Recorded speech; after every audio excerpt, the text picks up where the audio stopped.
Hello and welcome to this channel with the Docker issues, and I am your host Kaushik Chaudhary, and in this case we will be solving some real world issues.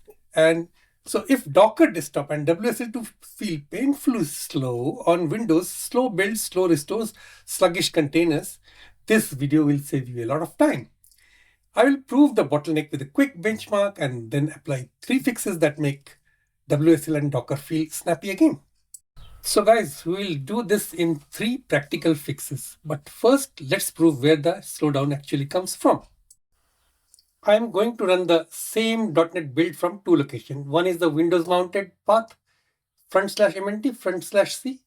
Another is the WSL file system or Linux file system under ~projects. And we'll see the path in the next slide. And I am suppressing logs so you can focus on the timing. Now let's show the benchmark commands, and we have to run inside the WSL as we are here.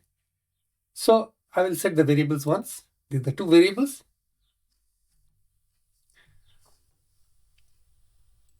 So first we set the variables in step A. Now in the step B, I will go the Windows mount cold build, slow build. Okay. So I will paste this code and run it. So this first one is the Windows mounted folder under MNTC. I am deleting bin and object and clearing NuGet caches to force a cold build. Now watch the real time. And that's the wall clock time you feel.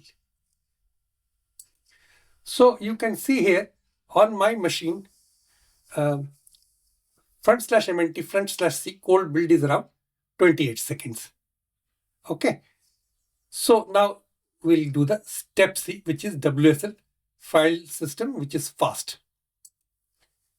So accordingly, I will cd to WSL repo and give the same commands.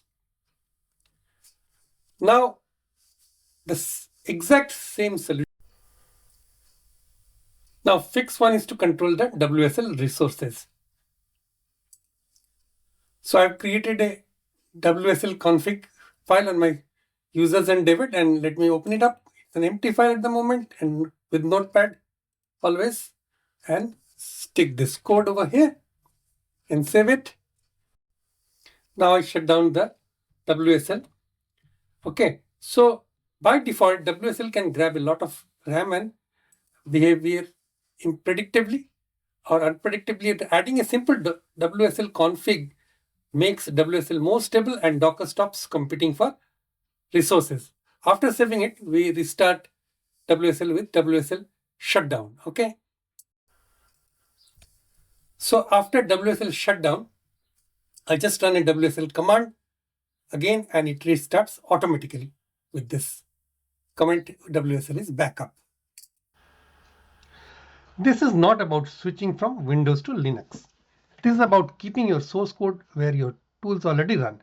Docker, Desktop and WSL both use Linux under the hood, but when your code lives on the Windows drive, every file operation goes through a translational layer, and that's why build from /mnt/c are slow. By moving the project into WSL file system, you remove that overhead and get native Linux performance, faster builds, and a much tighter development feedback loop. Now this is the biggest speed win. Keep active dev projects inside the WSL Linux system. When you build from /mnt/c, WSL has to translate file operations across Windows. That's where the slowdown comes from.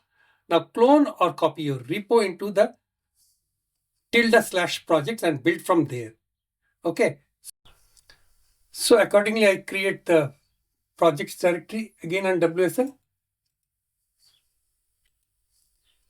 and copy the project to the newly created projects folder. Okay.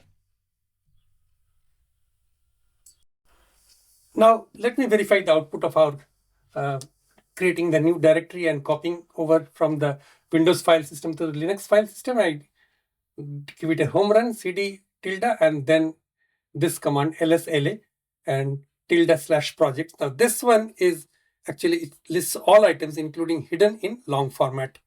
So here you go. You get the listing of the folder that was created within the Linux directory or WSL directory. So this is fine. And print working directory is the pwd command in Linux. So it gives me the working directory as here.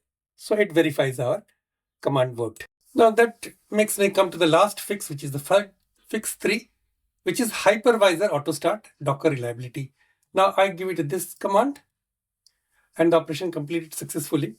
So this command is about a fix which is about reliability. If Docker sometimes fails after reboot, it's often the hypervisor not starting automatically. And this one command sets it to auto start. It's auto start, hypervisor launch type, and then reboot and Docker desktop start becomes consistent. Okay, so let us see this wrap up of this entire video. So first we proved that /mnt/c can be dramatically slower than the WSL file system. Then we fixed performance by controlling WSL resources, moving active code into ~projects and ensuring the hypervisor starts reliably. And if you want, I can share these benchmark commands as a copy paste try run checklist. Thanks for watching. And if you like this video, please share with your friends and subscribe to my channel. Thank you.